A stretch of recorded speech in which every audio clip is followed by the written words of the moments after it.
63 நாயன்மார்களில் தன்னுடைய தூய அன்பால் இறைவனை அப்படியே கட்டி போட்டவர் கண்ணப்ப நாயனாருங்க.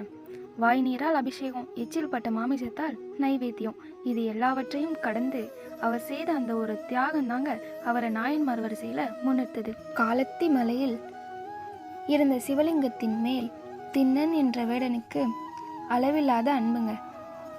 அவருக்கு பூஜை முறைகள்லாம் தெரியாது. தான் சுவைத்த மாமிசத்தை இறைவனுக்கு ஊட்டி வாயில் சுமந்து வந்த நீரால் அபிஷேகம் செய்தார். ஒரு நாள் சிவலிங்கத்தின் கண்ணில் இரத்தம் வந்தது. பதறிய திண்ணன் தன் ஒரு கண்ணை தோண்டி லிங்கத்தில் வைத்தார். மற்றொரு கண்ணிலும் இரத்தம் வர அடையாளத்திற்காக தன் காலை லிங்கத்தின் மீது வைத்துவிட்டு இரண்டாவது கண்ணையும் தோன்ற முயன்றார். அவரது உச்சகட்ட பக்தியை கண்டு சிவபெருமான் நேரில் தோன்றி கையை பிடித்து தடுத்து ஆட்கொண்டார். கண்ணை கொடுத்ததால் அவர் கண்ணப்பர் ஆனார்.